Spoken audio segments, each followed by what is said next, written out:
nombre es Alejandro López, soy cronista de la ciudad. Ya, listo. Bueno, nosotros queremos saber más sobre el origen y la identidad histórica de la Plaza del Teatro. Y bueno, queríamos saber si antes de llamarse Plaza del Teatro, ¿qué era este espacio para Quito y qué funciones cumplía en la vida cotidiana de la ciudad? Muy bien. Como ustedes conocen, la ciudad fue fundada alrededor de 1534, durante los primeros años de vida de organización del espacio. Cuando todavía no había reses, pues este era el lugar de salida prácticamente de la población que se estaba consolidando. Pero más adelante, ya entrado el siglo XVI, pues ahí funcionaba una carnicería. Y va a ser una carnicería por largo tiempo. Siglo XVI, siglo XVII, ya para el siglo XVIII empieza a organizarse un poco más el espacio, y a pesar de que seguía siendo dedicado al faenamiento de reses, pues ya el cabildo toma la decisión de que se convierta en un lugar de abastecimiento de agua también. Lo que me llama mucho la atención del espacio es que muy pocas veces una plaza cambia de nombre tan radicalmente como pasa con la actual Plaza del Teatro. De ser la Plaza de las Carnicerías hasta el siglo XIX a convertirse en la Plaza del Teatro. Entonces, claro, es un lugar de aprovisionamiento de agua, pero después, ya con la modernización del espacio urbano, se convierte en un lugar absolutamente diferente. Del faenamiento de reses, de ser un lugar periférico, de salida, seguramente incluso las condiciones higiénicas daban poco que desear, por lo tanto, no se habían construido casas alrededor. Pero cuando ya empieza el higienismo a hacerse presente en la ciudad, y sobre todo se construye este teatro tan imponente, que es uno de los teatros que se inauguró pues, primero en el continente, y a partir de eso el espacio se consolida, cambia de nombre, y por eso lo conocemos actualmente como la Plaza del Teatro. Y justo hablando, bueno, de esta época colonial, de la ciudad colonial, ¿qué representaba socialmente para el pueblo esta plaza?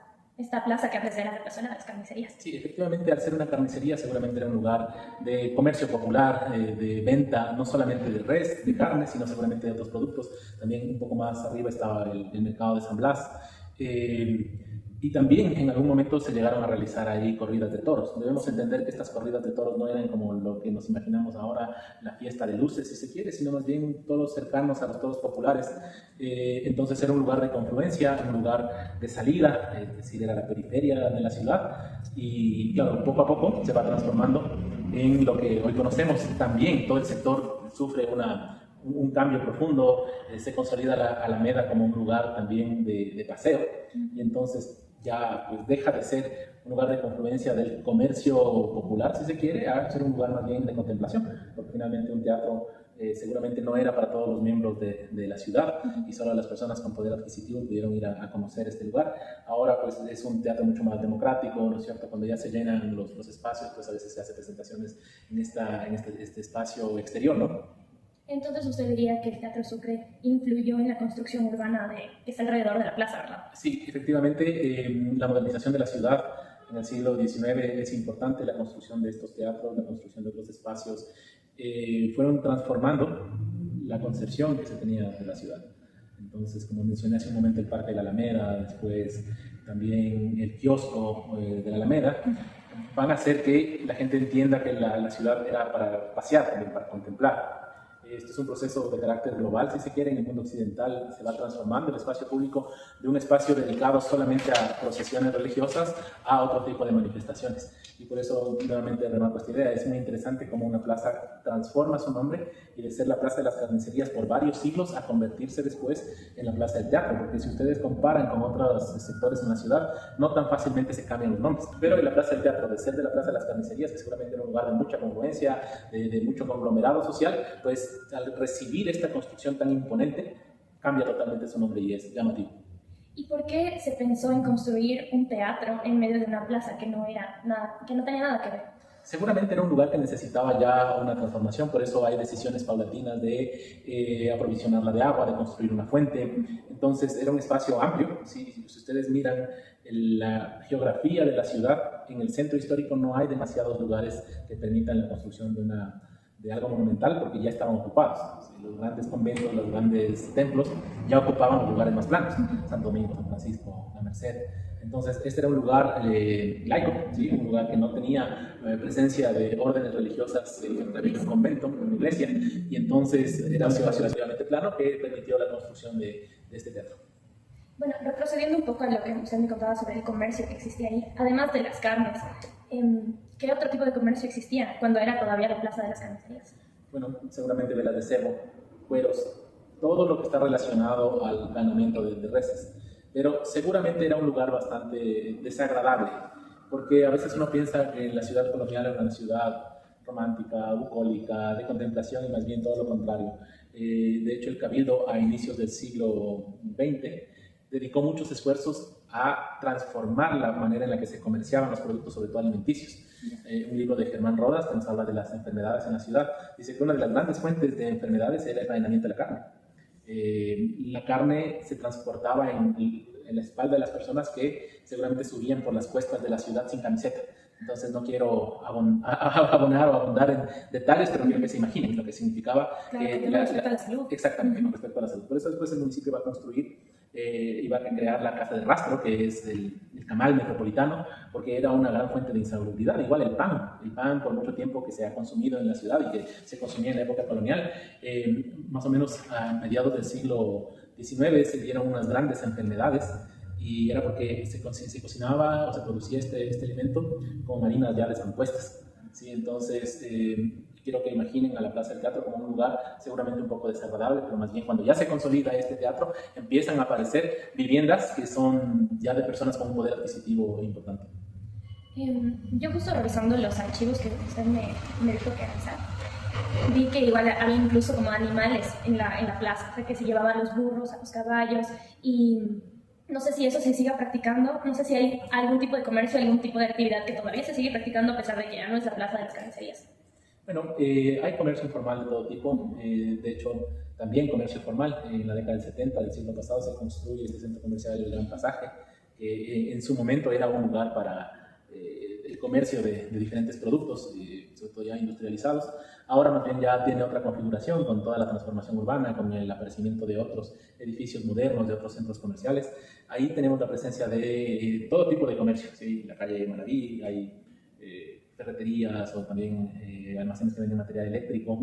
En general, el centro histórico es un lugar dedicado al comercio, ¿no es cierto? Por eso es importante que también haya espacios que nos permitan hacer otro tipo de actividades, como en este caso asistir al teatro o presenciar también otros de los servicios que presenta la Fundación Teatro Sucre. Ahí también practican el coro de niños, la banda municipal, la banda sinfónica. Entonces, creo que son estos lugares de generación de actividades culturales que también le dan una vida importante al centro histórico.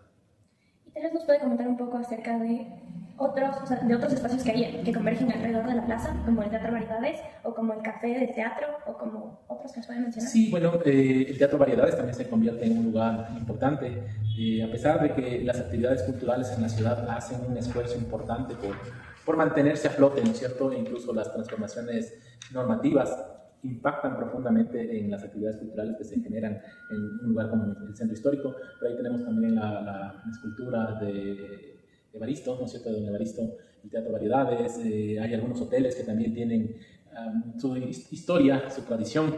Es un lugar de confluencia, ¿sí?, que conecta también la parte alta del centro histórico. Uno puede pues, empezar a caminar hacia San Juan, pero también puede descender al Mercado Central o también acercarse un poco al Coliseo Julio César Hidalgo. Entonces es un lugar donde confluyen diferentes actividades, diferentes tipos de personas. También hay algunas problemáticas en la calle Vargas, también hay efectivamente trabajo sexual y un poco de la violencia que acompaña este tipo de actividades. Entonces es un espacio que también sufre un poco el impacto de estas actividades a su alrededor. ¿Usted diría que en esta plaza converge no solo entonces la élite o las personas que quieren ir al teatro, sino cualquier tipo de personas? Efectivamente, como todos los espacios urbanos realmente y fundamentalmente el centro histórico, al ser la parte más antigua de la ciudad colonial, de la ciudad que fundan los castellanos, pues es un espacio donde confluyen todo tipo de personas, ¿sí?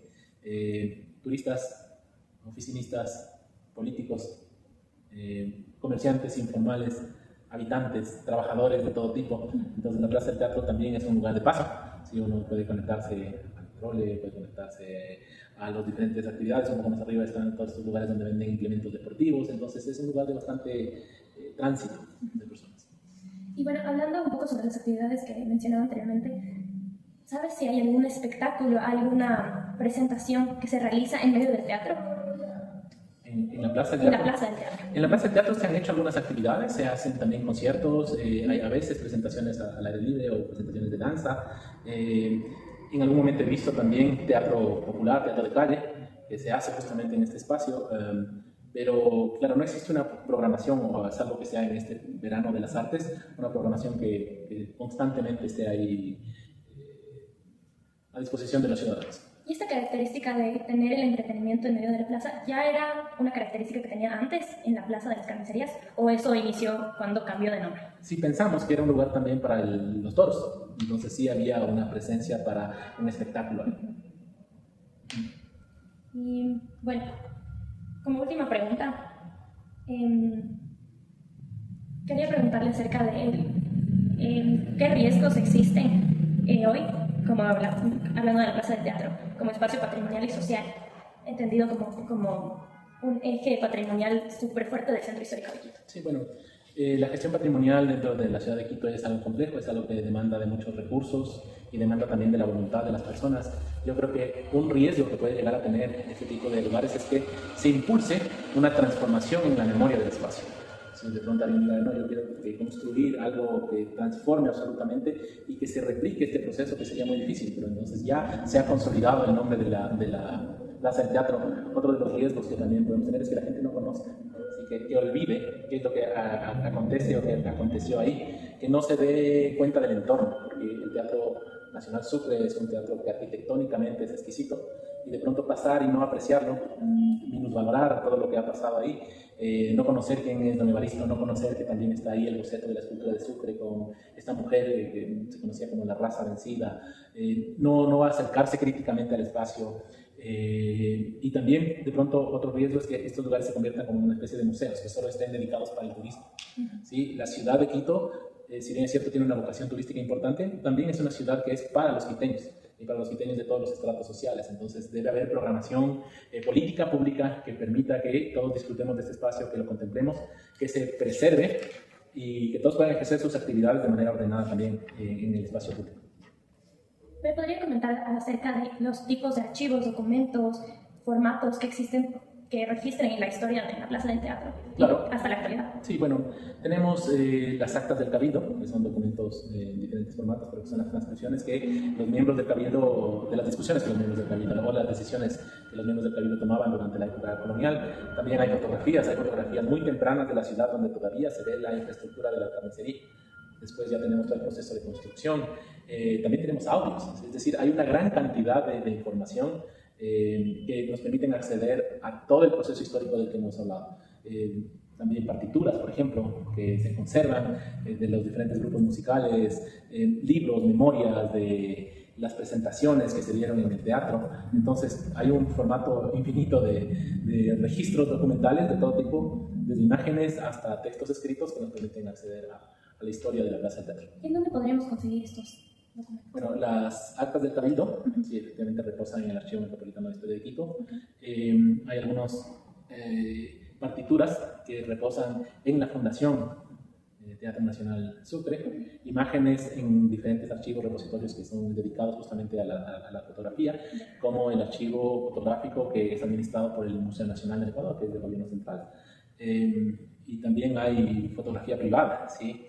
Como de los fotógrafos conocidos, famosos de la ciudad de Quito. Algunas colecciones que también fueron tomadas post-eventos telúricos, ¿sí? Como una colección fotográfica que es administrada, que es conservada por el Instituto Metropolitano de Patrimonio, donde se ven los efectos del terremoto de 1860 en la ciudad. Y entonces hay fotografías de todo el espacio urbano y seguramente habría que identificar cuál se tomó cerca de esta plaza, que en ese momento todavía era la Plaza de la Carnicería.